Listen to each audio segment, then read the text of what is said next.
নমস্কার বন্ধুরা, কেমন আছেন সবাই? আজকের একটি নতুন ব্লগে স্বাগত।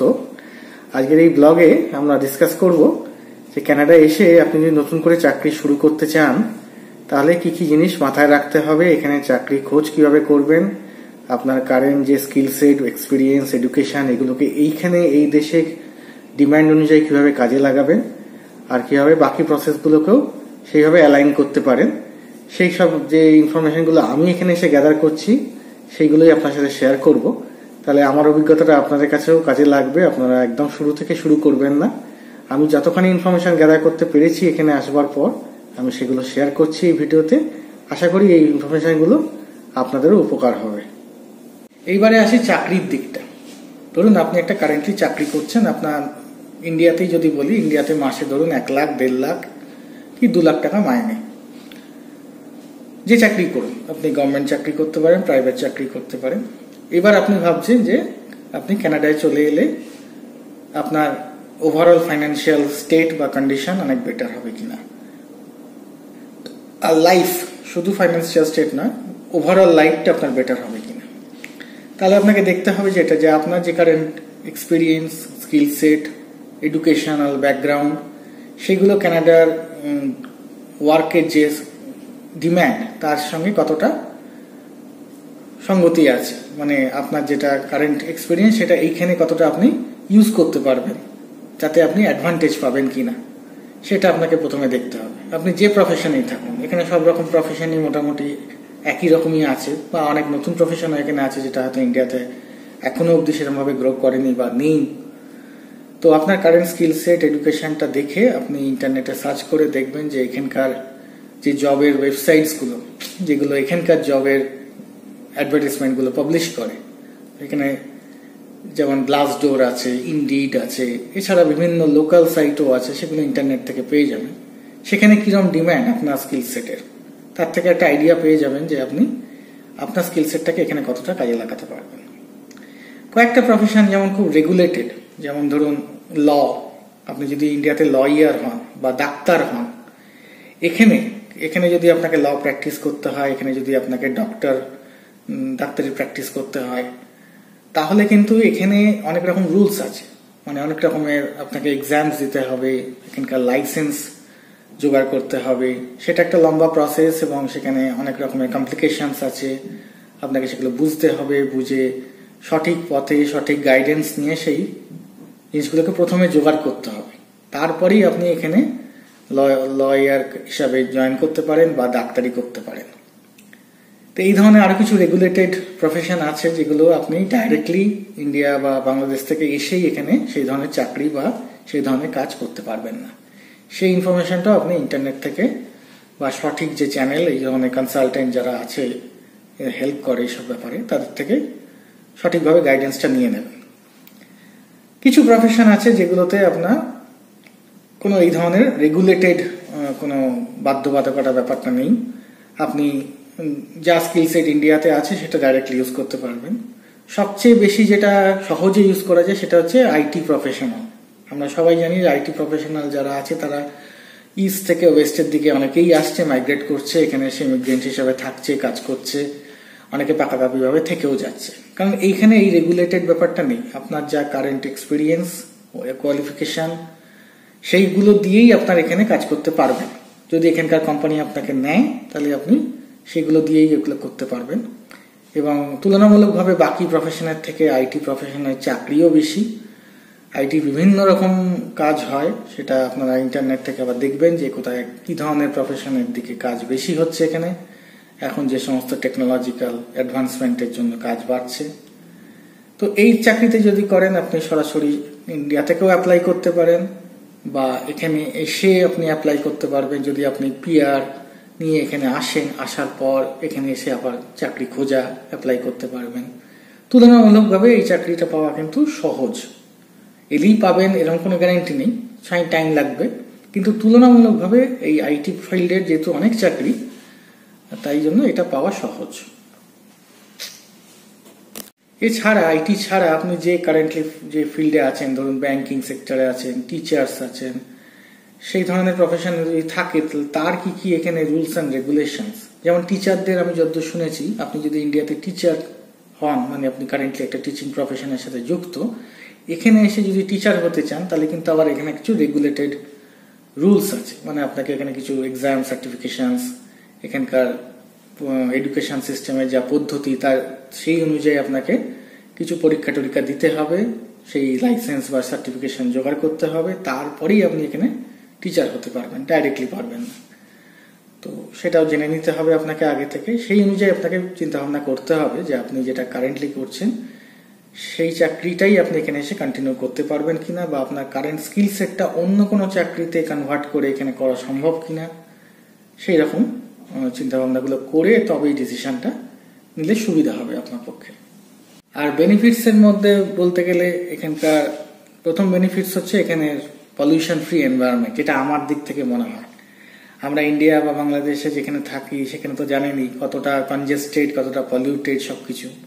এখানে এখনো অবধি অনেকটাই ফাঁকা ফাঁকা সমস্ত জায়গা, আর যেহেতু কলকারখানা এগুলো জায়গা বেশি বলে সেই অনুযায়ী কম, এবং সেটাকে নিউট্রালাইজ করার বিভিন্ন রকম ব্যবস্থা এখানকার লোকজনেরা বা গভর্নমেন্টও নিয়ে থেকেছে। তো সেই কারণে এখানে পলিউশন কিন্তু অনেকটাই কম। তো সেইটা একটা বিরাট বড় পাওনা আপনি যদি এখানে আসেন, apart from your job or business. আপনি একটা সুন্দর পরিবেশ পাবেন থাকবার জন্য। আপনার বাড়ি যদি তৈরি করতে পারেন সেটা অনেক ছড়ানো ছেটানো হবে, সেখানে অনেক গ্রিনারি পাবেন, আশেপাশে অনেকটা পার্ক পাবেন, অনেক রকম ভাবে আপনাকে চলাফেরা করতে সুবিধা হবে। এখানকার ট্রান্সপোর্টেশনও বেশ ভালো, ভিড় কম, আমাদের মতো ওখানে ঝুলে ঝালে অফিস যেতে হয় না। এখানে ভিড় থাকলেও অনেকটাই ভিড় কম, যেহেতু পপুলেশন অনেক কম এখানে। তাই আপনি যদি বসার সিট না পান তাহলেও আপনি দাঁড়িয়ে খুব আরামেই যেতে পারবেন। এখানে দেখেছি যে অফিস টাইমে বাসে বা ট্রেনে কিন্তু ভিড় হয়, এই নয় যে ভিড় হয় না। অনেকে জায়গা পান না, দাঁড়িয়ে থাকেন, সেরকমও দেখেছি। কিন্তু আমাদের দেশের মতো ব্যাপারটা নয়, যেহেতু আমাদের পপুলেশন অনেকটাই বেশি, তাই ওই কম্পারিজনে এখানে অনেকটাই ফাঁকা সবকিছু।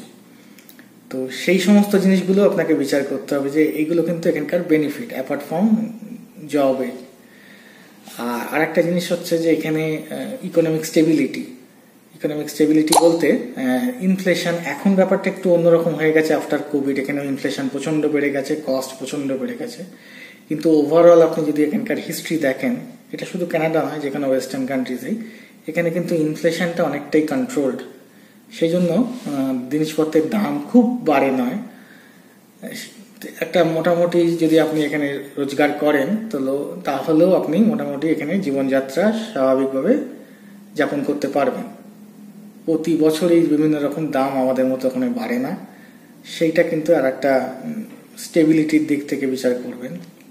এছাড়া আপনার ফ্যামিলির দিক থেকে যদি ভাবতে হয়, এখানকার মেডিকেল সিস্টেম পুরো ফ্রি অফ কস্ট, এখানকার এডুকেশনাল সিস্টেম টিল মানে স্কুল লেভেল পুরো ফ্রি অফ কস্ট, সেগুলো হচ্ছে অ্যাডিশনাল অ্যাডভান্টেজ। আপনি এখানে অনেকটা টাকা সেভিং করতে পারবেন, আর ফেসিলিটিও বেশ ভালো সেই কম্পারিজন টু ইন্ডিয়া। তো সেইটা একটা মানে কনসিডারেশনের পয়েন্ট। তো সেই অ্যাডভান্টেজগুলোও আছে। তো এইগুলো আপনাকে বিচার করে দেখতে হবে যে আপনার কনটেক্সটে এগুলো বেনিফিট নাকি এগুলো বেনিফিট নয়। আর নেগেটিভের দিকে যেটা বলতে গেলে সেটা হচ্ছে এখানকার শীতকালটা কিন্তু এখানে বেশ লম্বা, মানে মোটামুটি ভাবে যদি ধরতে চান প্রায় 5 মাস বেশ ভালো ঠান্ডা থাকে, আর মাঝখানে 2 থেকে 3 মাসের কাছাকাছি প্রায় প্রচন্ডই ঠান্ডা থাকে বিভিন্ন প্রভিন্স অনুযায়ী। আপনি কোন প্রভিন্সে থাকবেন সেটা আপনাকে দেখতে হবে, সেখানে কিরকম ঠান্ডা পড়ে সেরকম একটা হিস্ট্রি আপনি ইন্টারনেট থেকে পেয়ে যাবেন। তো ঠান্ডায় যদি আপনার প্রবলেম হয় তাহলে আপনাকে আবার একটা পয়েন্ট কনসিডার করতে হবে। এখানে কিন্তু অনেকটাই শীতকাল, প্রচন্ড বরফ পড়ে, আপনাকে সেইভাবে সাবধানে সেই সময় চলাফেরা করতে হবে। অনেক বাইরের অ্যাক্টিভিটি আপনাকে কন্ট্রোল করতে হবে। তো আপনি যে ব্যবসা করছেন, যা চাকরি করছেন, সেইটা ফিল্ড ওয়ার্ক কিনা সেগুলো কনসিডার করতে হবে। শীতকালে আপনি সেখানে কিভাবে সময়টা দিতে পারবেন, আপনার যদি ঠান্ডা থেকে প্রবলেম হয় বা প্রবলেম থেকে থাকে, বা এখানকার ঠান্ডা অনুযায়ী আপনার বডি কতটা অ্যাডাপ্ট করতে পারবে, সেইটাও একটা বড় কনসিডারেশন। এটা কানাডার একটা নেগেটিভ বলবো না, কিন্তু আমরা যারা ইস্ট থেকে আসছি, ইন্ডিয়া থেকে আসছি বা বাংলাদেশ থেকে আসছি, তাদের দিক থেকে এটা ভালো কনসিডারেশনের পয়েন্ট, কারণ এখানে ঠান্ডাটা সত্যি অনেকটা বেশি আর অনেকটা দীর্ঘ সময় ধরে ঠান্ডা বা শীতকাল চলে। এই সমস্ত পয়েন্টগুলো একটু বিচার করে নিন। আর যদি মনে হয় আপনার সব দিক থেকে পজিটিভ পয়েন্টসই বেশি, দেখুন পজিটিভ নেগেটিভ দুটোকেই বিচার যেহেতু করতে হবে, পজিটিভ পয়েন্টসই বেশি আপনার বয়স অনুযায়ী এখানে এলে আপনার কাছে ভর্তি, তাহলে এবার আস্তে আস্তে প্ল্যান করুন যে এখানে আসার জন্য কি কি স্কিম আছে, কিরকম ভিসা বা এন্ট্রি পয়েন্টস গুলো আছে, কিভাবে আপনি এখানে আসতে পারেন। পিআর আছে, আপনি ওয়ার্ক ভিসায় আসতে পারেন। আর যে সমস্ত পদ্ধতিগুলো আছে, আপনাদের বিজনেস করতে গেলে তার জন্য আবার অন্যরকম পদ্ধতি আছে, বিজনেসের ভিসা হয়, সেইগুলো তাহলে এবার খোঁজখবর করুন, করে তারপর আস্তে আস্তে প্ল্যান করুন এখানে চলে আসা। আর যারা চাকরি করছেন তারা চাকরির জন্য ওয়ার্ক পারমিট এখানে পাওয়া যায়, বা পিআর করেও এখানে এসে চাকরি করতে পারেন, বা আপনার যে কারেন্ট কোম্পানিতে আছেন সেই কারেন্ট কোম্পানির যদি কোনো ট্রান্সফারের ব্যবস্থা থাকে বা অনসাইটে এসে কাজ করার ব্যবস্থা থাকে, সেখানে এসে এখানে সেই রুট ধরে আপনি এখানে আসতে পারেন, সেখানকার সমস্ত কিছু দেখতে পারেন।